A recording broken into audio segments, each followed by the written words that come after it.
بسم اللہ الرحمن الرحیم۔ السلام علیکم۔ تمام تعریف و صلاح کے لیے جس کے قبضہ قدرت میں پوری کائنات ہے، اور کروڑوں درود و سلام خاتم النبیین صلی اللہ علیہ وآلہ وسلم اور ان کی آل پر۔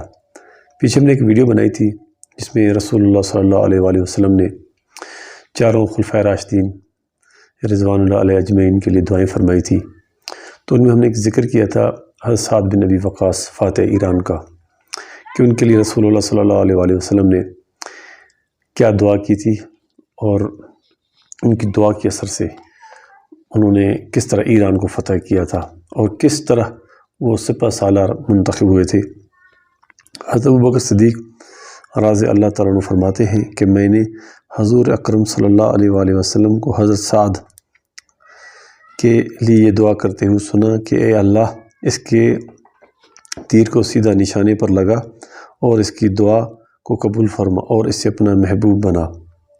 مطلب اس کے تیر کو جو اس نے مطلب کہ اللہ تعالیٰ نے رسول اللہ صلی اللہ علیہ وسلم نے جو دعا فرمائی کہ اس کے تیر کو سیدھا نشانے پہ لگا، جو انہوں نے تیر ایران کے لیے مارا تھا وہ بالکل سیدھا نشانے پہ لگا۔ حضرت سعد رضی اللہ تعالیٰ فرماتے ہیں کہ حضور اکرم صلی اللہ علیہ وآلہ وسلم نے میرے لیے یہ دعا فرمائی، اے اللہ، جب سعد تجھ سے دعا کرے تو اس کی دعا کو قبول فرما۔ تو ہم اس دعا کا بھی ذکر کریں گے جب ایران کے فتح ہوتے ہوئے وقت حضرت سعد نے ایک دعا فرمائی تھی، اور تمام صحابہ اس کے 30,000 کا لشکر جو تھا اس کے پیچھے ایک ناگہانی جگہ سے گزرنے لگا، تو اس کے لیے اس نے کس طرح دعا فرمائی تھی اس کا بھی ہم ذکر کریں گے۔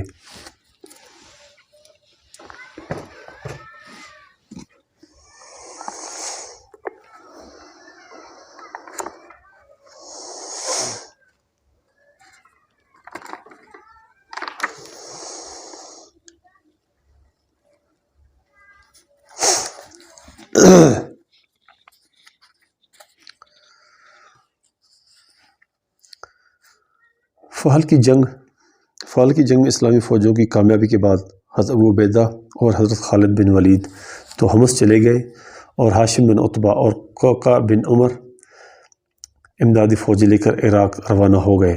ادھر حضرت عمر رضی اللہ تعالیٰ عنہ نے حضرت سعد بن ابی وقاص کی سرکردگی میں ایک عظیم لشکر جس کی تعداد 30,000 سے بھی زیادہ تھی مدینہ سے روانہ کیا، تاکہ عراق میں ایران اقتدار کا بالکل خاتمہ کر دیا جائے۔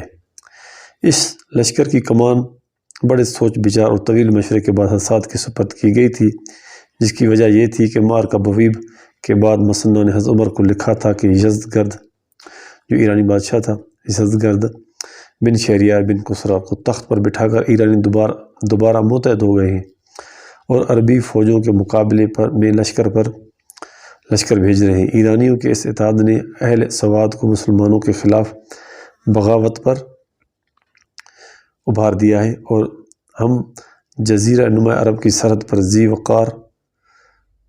قار میں پناہ لینے پر مجبور ہو گئے ہیں۔ اس پر حضرت عمر نے ضلعوں کے حکام اور عرب کے تمام قبائل کو حکم دیا کہ اس شخص کو جو اسلحہ یا گھوڑا رکھتا ہے یا عقل و شجاعت سے بہرہ مند ہے، تلاش کر کے فوراً میرے پاس بھیج دو، اور فرمایا خدا کی قسم میں شاہان عجم سے ملوک عرب کو ضرور ٹکراؤں گا۔ جب چند ہزار کی جماعت فراہم ہو گئی تو اسے لے کر حضرت عمر مدینہ سے نکلے اور سرار نامی ایک چشمہ پر قیام فرمایا۔ اب تک کسی کو یہ معلوم نہ تھا کہ حضرت عمر فوج کی قیادت فرمائیں گے یا یہ خدمت کسی اور کے سپرد کر کے مدینہ واپس چلے جائیں گے۔ حضرت عثمان بن عفان رضی اللہ تعالیٰ عنہ نے اس کے متعلق سوال کیا، تو حضرت عمر نے لوگوں کو نماز کے لیے جمع ہونے کا حکم دیا، اور ان کے جمع ہونے پر لشکر کی قیادت کے متعلق ان کے رائے دریافت کی۔ عوام نے کہا آپ خود ہمارے ساتھ چلیے۔ حضرت عمر کو ان کی بات پسند نہ آئی، لیکن وہ چاہتے تھے کہ یہ زور زبردستی سے کام نہ لیا جائے، بلکہ نرمی و ملاطفت سے اس کی رائے تبدیل کی جائے۔ عوامی رائے مطلب خود مسلط فیصلہ نہ کیا جائے، جو مشورے میں جو لوگ تھے ان سے مشورہ کر کے، جو شورا میں تھے ان سے مشورہ کر کے ان سے مشورہ طلب کر دیا جائے۔ چنانچہ اہل رائے کو طلب فرمایا، جو رائے دیتے تھے، مشورہ کرتے تھے، ان کو طلب فرمایا، اور ان میں سے ان سے کہا میں اس معاملے پر پریشان ہوں، مجھے مشورہ دو۔ تھوڑی دیر وہ لوگ آپس میں گفتگو کرتے رہے، پھر سب نے یک زبان ہو کر رائے دی کہ امیر المومنین اس کی لشکر کی کمان رسول اللہ صلی اللہ علیہ وسلم کسی صحابی کو عطا فرما دے۔ مطلب ابھی تک سعد بن ابی وقاص کو یہ کمان نہیں ملی ہے، اور خود مدینہ میں رہ کر کمک روانہ کرتے رہے۔ اگر اللہ نے ہمیں فتح نصیب فرما دی تو فہو المراد، ورنہ دشمن کی سرکوبی کے لیے دوسرا لشکر بھیج دیجیے گا۔ حضرت عبد الرحمن بن عوف رضی اللہ تعالیٰ عنہ اس رائے کی تائید کرتے ہوئے فرمایا آپ خود مدینہ میں قیام فرمائیے اور لشکر کو بھیج دیجیے۔ شروع سے لے کر اب تک آپ دیکھ چکے ہیں کہ آپ کے لشکروں کے متعلق اللہ تعالیٰ کا کیا فیصلہ رہا ہے۔ اگر خدا نخواستہ اسے شکست بھی ہو گئی تو یہ اس حزمیت سے بہرحال کم ہوگی جو آپ کی قیادت میں پیش آئے گی۔ مجھے اندیشہ ہے کہ اگر آپ شہید ہو گئے یا شکست کھا گئے تو مسلمان پھر کبھی یہ تکبیر پڑھ نہ سکیں گے اور نہ لا الہ الا اللہ کی شہادت دے سکیں گے۔ یہ کتنا زبردست مشورہ دیا حضرت عبد الرحمن بن عوف نے کہ اگر آپ کے ہوتے ہوئے اگر ہمیں شکست ہو گئی تو ہمارے جو دوسرے مسلمان لشکر ہیں ان کے لیے تھوڑا سا مشکل ہو جائے گا، وہ گھبرا جائیں گے۔ اس پر حضرت عمر رضی اللہ تعالیٰ انہوں نے مسلمانوں کو جمع کیا اور سے خطاب کرتے ہوئے فرمایا مسلمانوں پر فرض ہے کہ وہ اپنے معاملات باہمی مشورے سے طے کریں۔ بے شک میں بھی تم ہی میں سے ایک فرد ہوں، تمہارے اہل رائے نے مجھے روک دیا ہے کہ اس لیے میں نے یہ فیصلہ کیا کہ خود نہ جاؤں اور یہ خدمت کسی اور کے سپرد کر دوں۔ حضرت عمر نے سپہ سالار کے بارے میں خواص سے معلوم کیا، ابھی وہ مختلف نام پیش کر ہی رہے تھے۔ سبحان اللہ۔ تو رسول اللہ صلی اللہ علیہ وسلم وہ تیر جو انہوں نے دعا فرمائے تھے سعد بن ابی وقاص کے لیے وہ پہنچ گئے۔ حضرت عمر یہ مشورہ کر ہی رہے تھے تو حضرت سعد بن ابی وقاص رضی اللہ تعالیٰ عنہ جو ان دنوں نجد میں تھے، خط ملا جس میں انہوں نے لکھا کہ میں نے 1000 عقل مند اور بہادر سوار منتخب کر لیے ہیں۔ لوگوں کو جب اس خط کے مضمون کا علم ہوا تو بول اٹھے ہم نے اپنا سپہ سالار پا لیا۔ حضرت عمر پریشان ہو گئے۔ حضرت عمر نے کہا وہ کون ہے؟ جواب ملا کچھار کا شیر، مطلب سعد بن مالک رضی اللہ تعالیٰ عنہ۔ اس انتخاب کو حضرت عمر نے بھی بہت پسند فرمایا اور حضرت سعد کو نجد سے بلوا کر جنگ عراق کا سپہ سالار بنا دیا۔ سب سے پہلے ہدایت میں جو حضرت عمر نے حضرت سعد کو فرمائی تھی وہ یہ تھی اے سعد، اے بنو وہیب کی سعادت۔ بنو وہیب ان کا قبیلہ تھا۔ اس بات پر کبھی گھمنڈ نہ کرنا کہ تم رسول اللہ صلی اللہ علیہ وآلہ وسلم کے ماموں اور حضور صلی اللہ علیہ وسلم کے صحابی ہو۔ اللہ جل شانہ برائی کو برائی سے نہیں نیکی سے مٹاتا ہے، اور اللہ اس بندے کے درمیان رشتہ اطاعت کے سوا دوسرا کوئی رشتہ نہیں۔ اللہ کے دین میں بڑے چھوٹے سب برابر ہیں، سر بلندی صرف اسی کے لیے مقدر کی جاتی ہے جو اطاعت کوش ہو۔ ہر مسئلے میں رسول اللہ صلی اللہ علیہ وآلہ وسلم کی سنت پر نظر رکھنا اور اسی پر عمل کرنا، صبر و استقامت کا دامن کسی حال میں ہاتھ سے نہ چھوڑنا۔ حضرت سعد ایک بہادر سپاہی اور ایک ممتاز شہ سوار بھی تھے۔ جنگ احد میں سبحان اللہ، جنگ احد میں رسول اللہ صلی اللہ علیہ وسلم نے جن صحابہ کو تیر اندازی کے لیے مخصوص فرمایا تھا ان میں یہ بھی شامل تھے۔ بدر، احد، خندق، حدیبیہ، خیبر، فتح مکہ اور رسول اللہ صلی اللہ علیہ وسلم کے ساتھ تمام دوسرے غزوات میں شریک رہے۔ فتح مکہ میں مہاجرین کے 3 علموں میں سے ایک علم ان کے ہاتھ میں تھا۔ غزوہ احد میں جب اور لوگ رسول اللہ صلی اللہ علیہ وسلم کو چھوڑ کر چلے گئے تھے تو سعد اس وقت بھی انتہائی جانثاری و ثابت قدمی کے ساتھ ذات رسول صلی اللہ علیہ وآلہ وسلم کی حفاظت میں سینہ سپر رہے، یہاں تک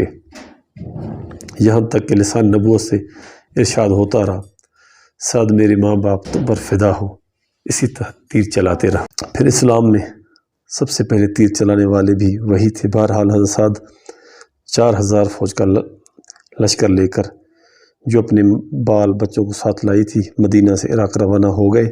ان کے چلے جانے کے بعد بھی حضرت عمر کی دعوت پر لوگ چاروں طرف سے آ کر مدینہ میں جمع ہوتے رہے اور حضرت عمر انہیں حضرت سعد کے پاس بھیجتے رہے۔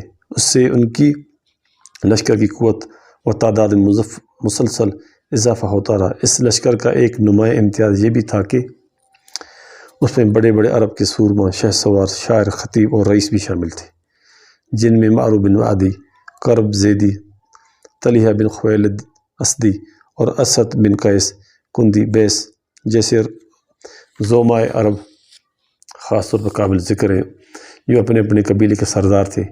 جب حضرت سعد زرود کے مقام پہنچے تو ان کے لشکر کی تعداد 20,000 کے قریب تھی۔ مسنہ کی فوجیں جو بویب کی جنگ اور یزدگرد کی تخت نشینی کے بعد ذی قار میں سمٹ آئی تھیں، 3,000 سپاہی پر مشتمل تھی، جن میں آس پاس کے قبیلوں کے 5,000 افراد اور آ کر شامل ہو گئے، اور جو فوجیں ہاشم بن عتبہ کی سرکردگی میں شامل چلی تھی ان کی تعداد 8,000 تھی۔ ان کی مجموعی تعداد 36,000 یا اس کے لگ بھگ ہو گئی تھی، اور یہ سب سے بڑا لشکر تھا جو عہد صدیقی میں مسنہ کے عراق جانے سے لے کر اس وقت جنگ عراق کے لیے فراہم ہو سکا تھا۔ تو سعد بن ابی وقاص رضی اللہ تعالیٰ عنہ اس لشکر کی کمان کرتے ہوئے چلے۔ حضرت سعد بن ابی وقاص رضی اللہ تعالیٰ عنہ تقریباً 36,000 فوج کا لشکر لے کر مدینہ سے عراق کے لیے روانہ ہوئے، کیونکہ عراق اس ٹائم ایران کے زیر تسلط تھا۔ تو انہوں نے پہلے شاپور، پھر قادسیہ جو ان کا بہت زمانہ جاہلیت کا بڑا شہر رہا ہے، اس کو فتح کیا۔ پھر جب مدائن کی باری آئی تو ان کو پتہ چل چکا تھا کہ یہ مدائن بھی ہمارے ہاتھ سے چلا جائے گا۔ پھر قادسیہ میں رستم کی فوج آئی تھی، اس کے اوپر ہم نے تفصیل کی ویڈیو بنائی ہوئی ہے، وہ بھی آپ ہمارے چینل پہ دیکھ سکتے ہیں۔ پھر جب قادسیہ فتح ہو گیا اور مدائن کی طرف روانہ ہوئے تو مدائن اور قادسیہ کے درمیان میں ایک دریا ہے، دریا فرات، تو ایرانیوں نے اس کی پل توڑ دی تھی۔ تو پھر وہ رسول اللہ صلی اللہ علیہ وسلم کی وہ دعا جو آپ صلی اللہ علیہ وسلم نے حضرت سعد بن ابی وقاص کے لیے دعا فرمائی تھی، اے میرے اللہ جب سعد تجھ سے دعا کرے تو اس کی دعا کو رد نہ کرنا، اس کی دعا کو قبول کرنا۔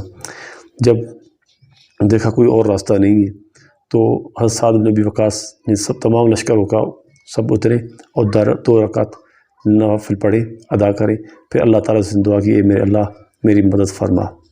تو پھر انہوں نے گھوڑے اتار دیے دریا کے اندر۔ تو اتنا سخت دریا تھا، پہاڑی دریا تھا، جس میں پتھر بھی آگے نکل جاتے تھے، لیکن ان کی کوئی چیز نہیں وہاں پر گری، کوئی نقصان نہیں ہوا، بغیر جانی نقصان کے انہوں نے جیسے ہی وہ دریا پار کیا تو ایرانی چلا اٹھے۔ ایرانیوں کا یہ کیا ہو گیا؟ ایرانی ڈر کے مارے، وہ ایک واحد شہر تھا مدائن جو ایرانیوں نے بغیر مزاحمت کے چھوڑ کر بھاگ گئے تھے۔ تو اس طرح وہ مدائن شہر فتح ہو گیا تھا، جو رسول اللہ صلی اللہ علیہ وسلم نے دعا کی تھی کہ اے میرے اللہ جب سعد تجھ سے دعا کرے تو اس کی دعا کو قبول فرمانا۔ پھر جمعے کا دن تھا وہ، پھر پہلا جمعہ انہوں نے جو مدائن کا جو جہاں پر تخت پڑا ہوا تھا بادشاہ کا، وہاں پر انہوں نے پہلا جمعہ ادا کیا تھا اس اسلامی لشکر نے حضرت سعد بن ابی وقاص کی امامت میں۔ تو یہ تھا حضرت سعد بن ابی وقاص، شیر کچھار اور فاتح ایران رضوان اللہ اجمعین۔ امید ہے کہ آج کی ویڈیو آپ لوگوں کو پسند آئی ہوگی۔ انشاءاللہ اگلی ویڈیو ملیں گے۔ اللہ حافظ۔